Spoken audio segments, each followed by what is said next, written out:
On today's edition of the Sit Down Womenomics, we talk about something that's not really spoken about a lot, especially in the Black community, the effects of gambling on our families and in our society. Gambling has a very terrible and adverse effect on building homes, building families, and there's also a high peak in the number of women that are gambling, and it's having a big impact socially as well as homes and building homes and on our finances. So let's talk about it on today's edition of the Sit Down Womenomics. Join me.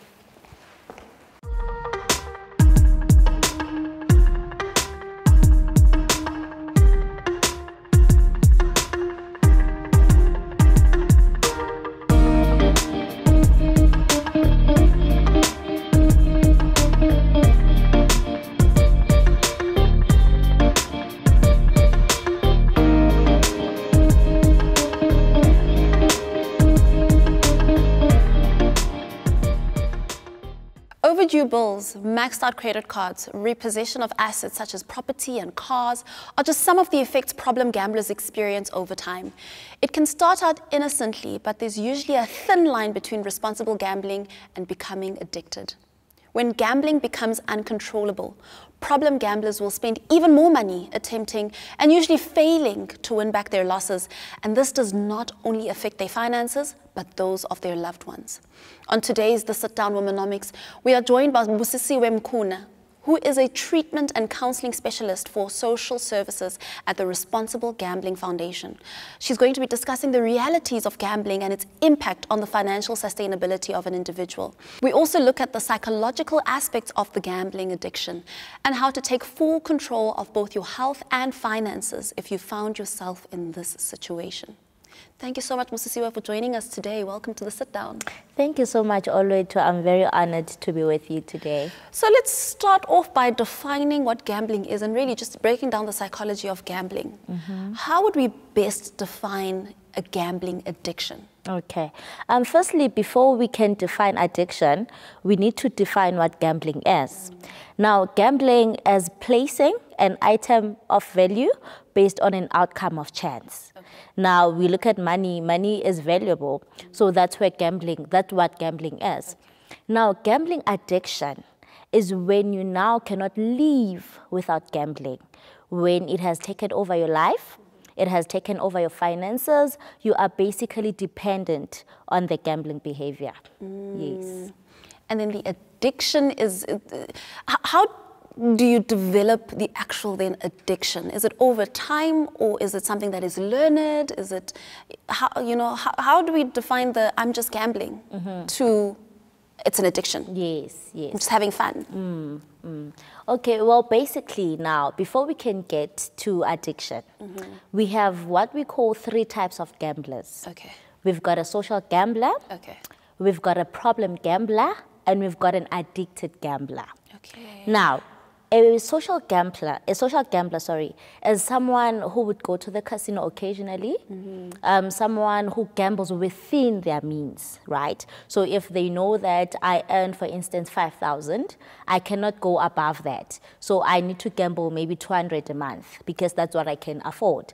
Now, that's someone who also controls their time, because addiction starts when you lose control of your time as well. Someone who knows that if I go to gamble, I can't stay more than 3 hours, because if I do that now, that means I'm going to overspend. Now, from a social gambler, you move then to a problem gambler.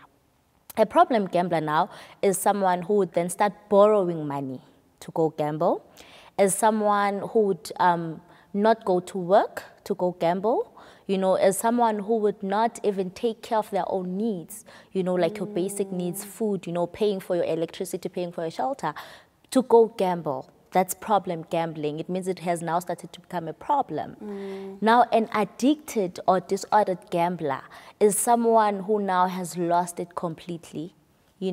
Someone who would even gamble with their house, who would gamble with their cars, someone who would literally sleep at the casino, because we have punters like that. Punters are gamblers. Okay.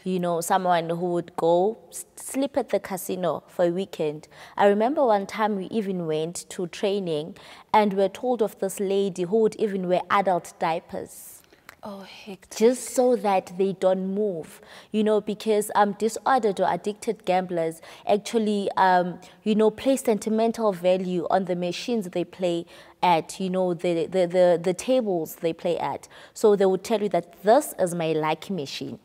So for me to win that one big jackpot, I need to keep on playing here.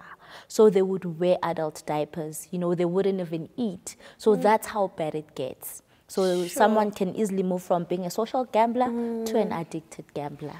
Can you walk us through the signs of identifying somebody within our space who could be addicted to gambling? Yes. Now the first thing, and this is very critical that even, you know, families need to look out, as someone who starts being irritated or agitated at home. You know, whenever finances are brought up, whenever they are asked about where they spend their time, they get defensive, you know. Secondly, it's when they become moody as well. You know, today they want to talk, tomorrow they don't feel like talking. You know, someone who lies, because people who gamble also lie a lot. You ask them where they are, they lie. You ask them what they do, they lie. You know, someone who now also begins borrowing money, because it starts from there, when they need to borrow money constantly, you know, and when you ask them, what are you going to do with the money? They become defensive. You know, they also bank at work, they don't go to work. When you ask them, they'll tell you, no, I'm feeling sick, I'm not okay, but they go to gamble. You know, in the workspace, you'll find that they're not productive anymore. They are deep in debt, you know, someone who now becomes very sad, because gambling also presents depressive symptoms. You know, they become very sad. And, you know, for someone who now has the problem, how they could also identify themselves is when they begin chasing their losses. You know, they always have this thing that they will win, they will win. You know, when you go to the casino and you can't function without going to the casino. You know, if you find yourself compelled, not even in the casino, I mean even online gambling, because, and betting as well, because there's a difference between online gambling and online betting. Because, what is the difference between the two? When you bet now, you are just placing a bet. Let's say soccer is playing, right? So there's no definite outcome. Right, so you're placing a bet, and whether your bet actually wins or comes out, you know, it's not dependent on an event, basically. So that's where the difference is. So in South Africa, online gambling is illegal because we can't regulate it, basically. So that's where now people also lose it as well, where they spend bigger amounts of time gambling, you know, online. They can't stay away from their phone. That's where you can see that, you know, it started to become a problem. I mean, in 2017, research from your foundation indicated that as much as gambling may be considered a men's problem, women are just as likely to gamble. This was also highlighted that 51% of South African women actually gamble. This is hectic. Can you talk us through the research and where we find ourselves currently in 2021? Okay. With that particular research, right, in 2017, we're looking at how people who gamble are perceiving our message of responsible gambling. So that is what influenced the study. Now, in that study, you know, we were looking at our calls that we receive, and also went to communities. You know, people were presented with different posters where they were asked, which one do you identify with the most, right? To see if will this influence you to gamble responsibly or not. So that is what the background of the study is, to see that is our message of responsible gambling getting there. Now, where we are in 2021, the trend, I'm not going to speak statistics, but the trends.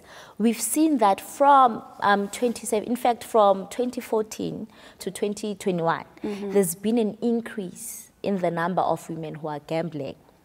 Now, for 2020, we cannot have specific stats because, remember, of the lockdown. Now people were home, and the casino industry was the one which was badly hit, because I think casinos were closed for about 6 months or so. So this is where now people, you know, because you're home, you're not gambling, you don't actually see that you have a problem. But in terms of the trends that we've seen thus far, in the financial year 2019, 2020, there was a vast increase on the number of women who were gambling.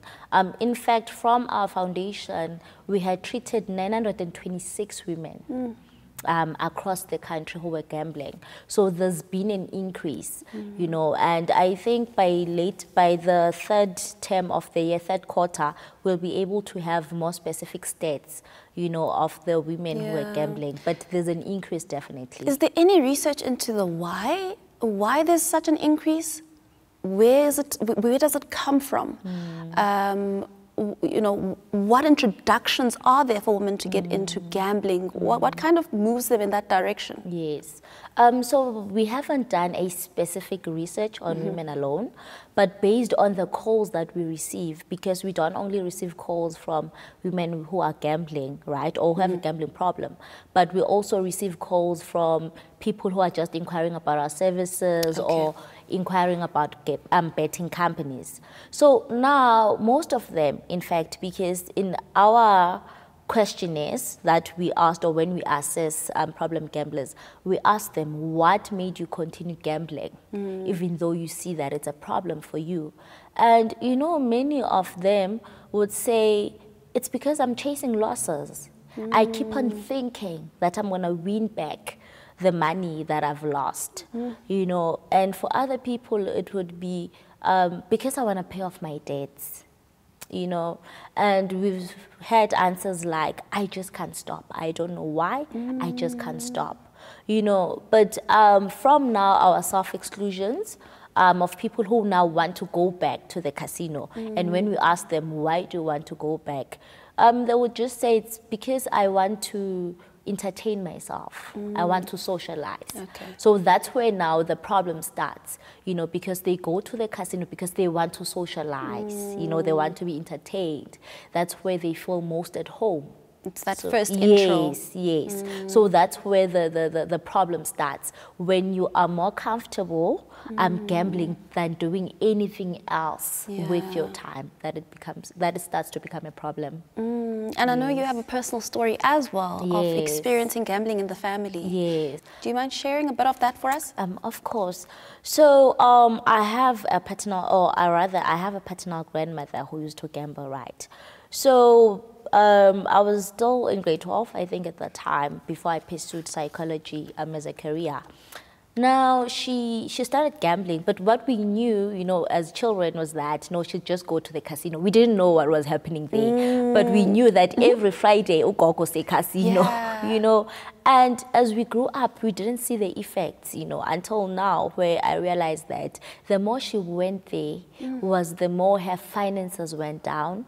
You know, the more she fought with my grandfather, to such a point that it led to them separating. You know, can you imagine them separating at the age of 70-something, just because of gambling, you know, to the point where she completely lost everything, and we were not aware because we thought she was just going there for fun.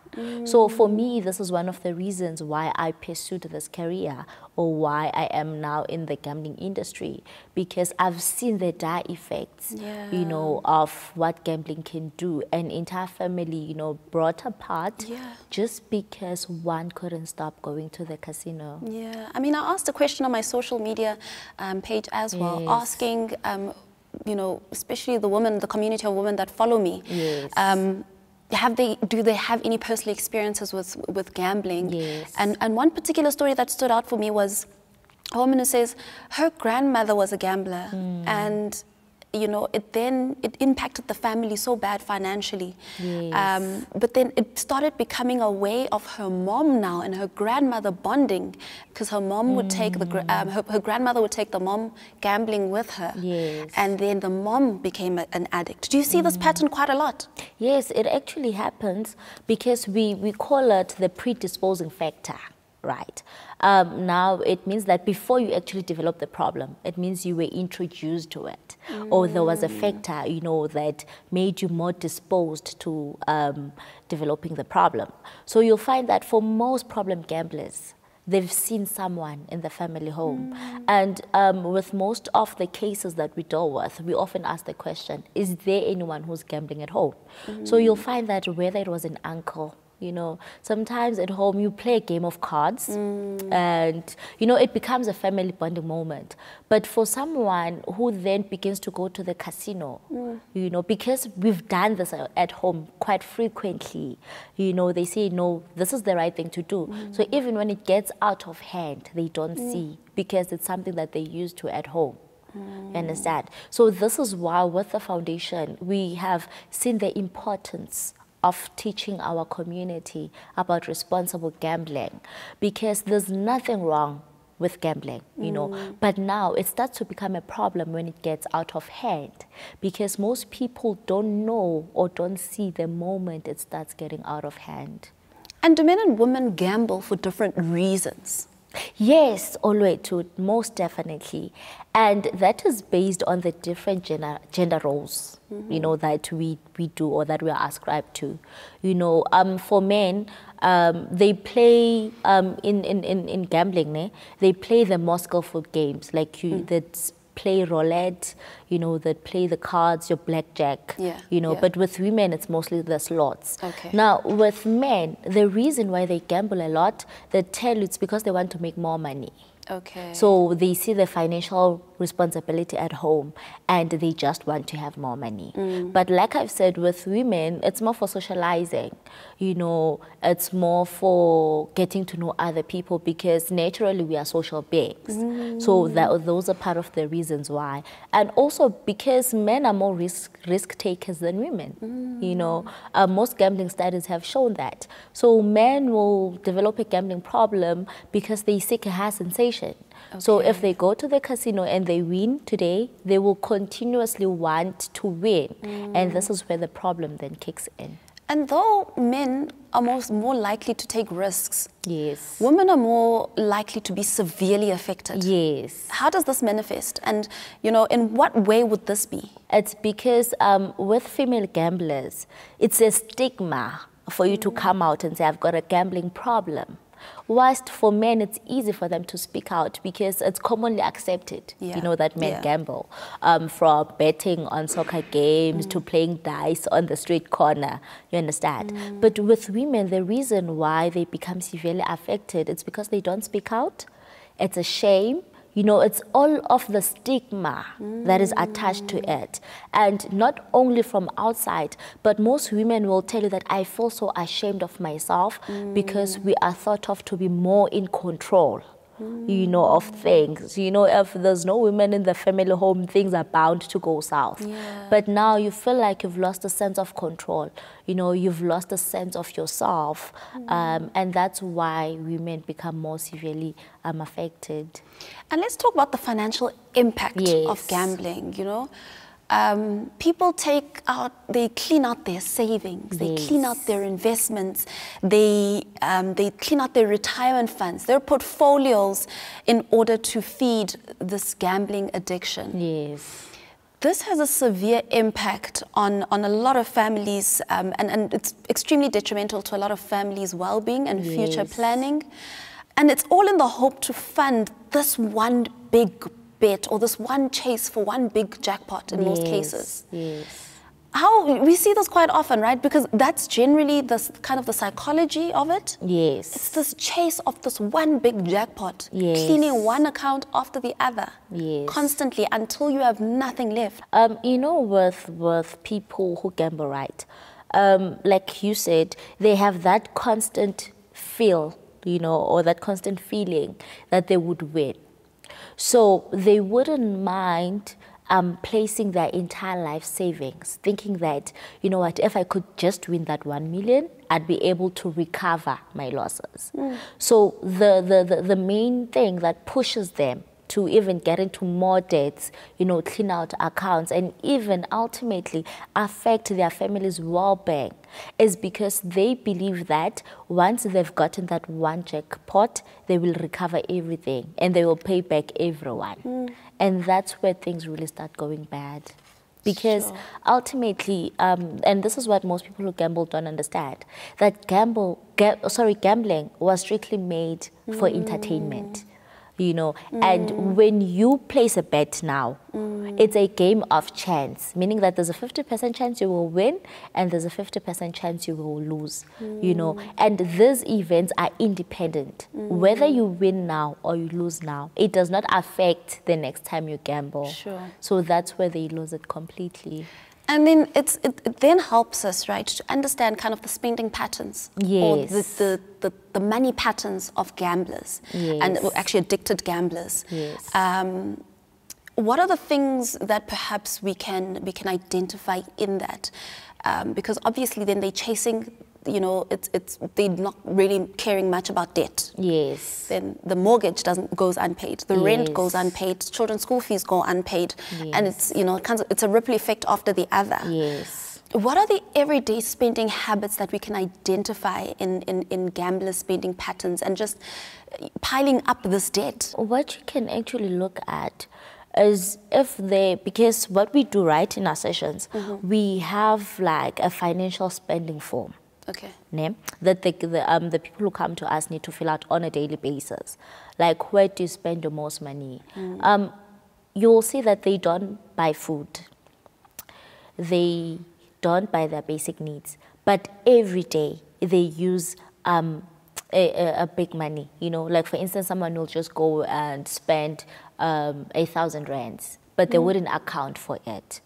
You know, so you must look at where they spend most of their time also, because if they spend most of their time saying that they're in town, and you know that there's a gambling venue in town, then you'll see that that's where they spend their money.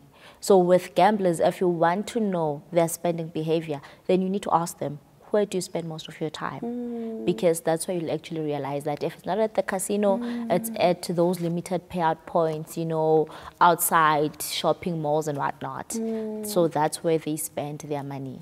And then when you identify this, and you can identify the pattern, yes, and you can see these debts pile up, but at the same time the responsibilities are not being taken care of. Yes. The savings accounts being depleted, their money, you know, they can never account or see where their money is going. Yes. Is it quick to jump to the conclusion, or is there a pattern of questioning that one can go through to be able to just understand where they are in terms of, is it a problem or is it an addiction? Yes. You know, with family members, this is what we often suggest and advise to them, that if you start having suspicions, right, because a person who gambles will never come out and say, I've got a problem, or I've spent my money gambling, you know. So rather ask them, how do you feel about gambling? You know, so ask them in an indirect way to sort of get a sense of where they are. Also bearing in mind that they lie a lot, you know. So, and also avoid coming across as accusing. You know, yes, you don't come home when every day, I know you're gambling, I've read about it. The moment you say that, you're pushing them away, you know. So you need to create a safe space where they can talk. So start the conversation, you know, how do you feel about gambling? Or, you know what, I was reading about this on the news or online, and they've said that those are the signs of gambling. And from your behavior, I've been identifying this. Have you been? You know, so start a conversation around it, and then you can then take it from there. And I assume kind of helping a gambler who's addicted or has a problem kind of recover is a long journey, right? Yes, most definitely. It's literally, you have to wean them off, and then is there now a journey of helping them pay the debt? So how would you advise somebody who can identify themselves as either having a gambling problem or a gambling addiction in recovering, trying to make those first strides in recovering from their debt or recovering from, you know, a massive health issue and psychological issue of this addiction? Okay, no, thank you for that, Olwethu.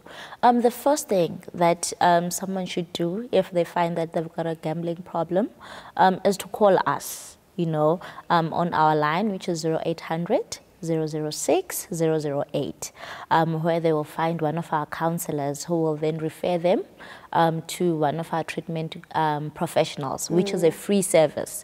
The call itself is free. The counseling session itself is free. Now, our counseling sessions are 8 in total. which means you attend once a week. So that means it spends for 2 months, right?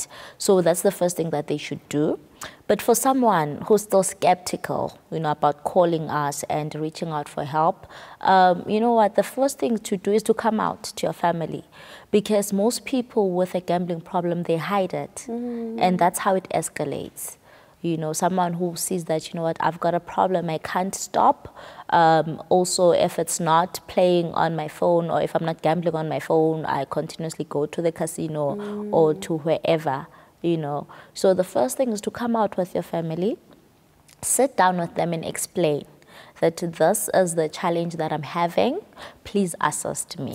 Because we also offer family counseling. And in terms of, getting back to being healthy again, mentally, so like I've said, speak out, because once you're in a supportive area, everything else will fall into place. And then in terms of debts, I would also say that, draw up a budget, see what you have, and then start paying off your debts. If you are into deep, we also have debt counseling with the foundation, where we can then assist you on how to go about it. But firstly, with debt, just start with the smaller nyana loans, because they also borrow from people. If it's not from family, it's from loan sharks. They take loans at work. So start off paying them. Drop your budget, see how much you make, and then start paying off. Yes. Yeah. And this temptation of wanting to cover up for family as well. We live in a society where we stigmatize things such as gambling. We either turn a blind eye to it, or we cover up for it because it brings so much shame to the family, right? We have this idea that it brings so much shame. What is your advice to those people that feel like, I know and I suspect, but I'm also just scared of calling it out. I'd rather cover it up. Because we end up absorbing those financial downfalls. We end up absorbing that debt. And it takes a knock-on effect on those that aren't even in the gambling itself. Well, for family members who feel like that, I would say, when it comes to gamblers, tough love goes a long way. Because if you will pay off their debts, you are constantly feeding the habit, and that's slowly killing them. Because at the end of the day, when they can't pay off those debts, they come to you. So now you also take an emotional burden, So it doesn't just affect the gambler. It will also start affecting you as well. Where it starts affecting your finances. Because now you're not just looking after yourself, but now you have to take the burden of someone who is not even getting help. So that means you are taking a lifelong burden. Because if you keep on doing that, they're not going to stop. They will keep on coming because you've opened that door. So with family members who feel like that, unfortunately, we live in a society that stigmatizes gambling. But it doesn't mean that we should now not speak out. Because for us to really destigmatize it, we need to speak about it. Hence on platforms such as this, so that at the end of the day, we raise a healthy community. Absolutely. And I think in wrapping up, if you can give us your details again and where we can contact you to get assistance for those around us, in our families, in our circles, in our communities that may need your help. Okay, thank you, Olwethu. Like I said, our toll-free counseling line is 0800 006 008. It is completely free of charge from all networks in South Africa. In fact, it's not only in South Africa, but people from Namibia can call in, people from Zim can call in, people from Swaziland can call in, people from Botswana, so it's international and it's free of charge. So they can call us there, and then they can also send an email on our helpline email, which is info@responsiblegambling.org.za. They can also send a message on our website, which is responsiblegambling.org.za. They can also go on our Facebook page and they will find us there. Thank you so much. We appreciate this conversation because this is one of the issues that is so taboo and gets shut out because we don't want to talk about the elephant in the room most of the time. Yes. Thank you so much for joining this episode of the Sit Down Womenomics, where we unpack the psychology as well as we unpack the financial impact, especially in our communities, around gambling. Until next time.